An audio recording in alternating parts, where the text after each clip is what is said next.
Hello everyone, তোমরা সবাই কেমন আছো? নিশ্চয়ই ভালো আছো, আমিও ভালো আছি। দেখো সকাল সকাল ঘুম থেকে উঠে সমস্ত কাজকর্ম গুছিয়ে নিয়েছি, করে স্নান করে ঠাকুর ঘরে চলে এসেছি। পূজাটাও সেরে ফেললাম, যেহেতু আজকে শ্রাবণ মাসের সোমবার শেষ।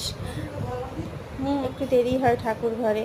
ফল মিষ্টি দিয়ে পূজাটা সেরে ভোলানাথের মাথায় জল ঢেলে আর চলে এলাম রান্নাঘরে একে একে মেয়েদের টিফিন রেডি করতে। বড় মেয়ে নেবে ডিম সিদ্ধ আর চাউমিন, আর ওদের বাবারও পাশাপাশি খাবারটি রেডি করে ফেললাম। সকালবেলা ডাল ভাত হয়েছে, আর মেঝে মেয়ে নিয়ে যাবে ভাত আর আলু ভাজা।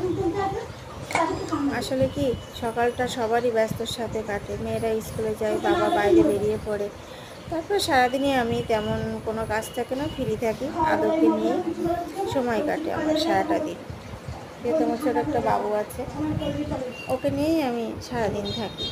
এর ভিতরে বাড়িতে আজকে একটা ঘটনা ঘটে গিয়েছে। বাড়িতে হঠাৎই একজন অতিথি এসেছিল।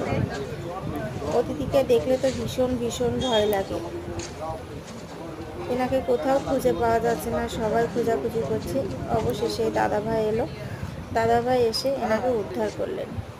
তো ভয় তো করেই বলো, কিন্তু দেখো দাদাভাইয়ের কি সাহস। উনি ধরলেন, ধরে একটা বোতলের ভিতরে করে নিয়ে চলে গেলেন। এর ভিতর দিয়ে ছাদে জামা কাপড় মেলা রয়েছে আমার এক বেলা, সবগুলো ভিজে গেল। দেখো হঠাৎই বৃষ্টি, কী পরিমাণে বৃষ্টি দেখো। আসলে মনটা খারাপ লাগছিল। অনেকগুলো জামা কাপড় মেলা ছিল, সবই শুকনো জামা কাপড়। বাড়িতেও তেমন কেউ ছিল না, কাজের পিসিও ছিল না, সোনালিও ছিল না যে জামা কাপড়গুলো উঠিয়ে আনবে।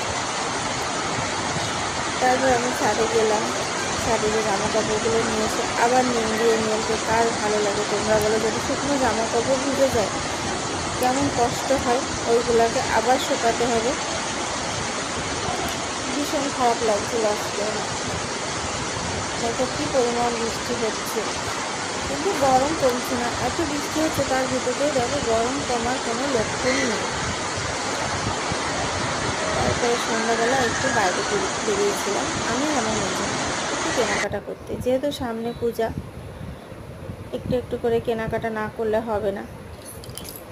তাই আমি কয়টা শাড়ি কিনলাম, কয়টা বেডশিট কিনলাম, আদরের জন্য কয়টা ড্রেস কিনলাম। আর একটা কথা তোমাদেরকে বলা হয়নি, দেখো একটা জামদানি শাড়ি, ঢাকায় জামদানি আমার খুব শখ, তাই আমি কিছুদিন আগে এটা নিয়ে আসছিলাম পূজা উপলক্ষে। তো ভাবছি ফলস পিকো করতে দেবো, আর এই শাড়িগুলো নিয়ে আসা হয়েছে, একবারেই সব দিয়ে দেবো।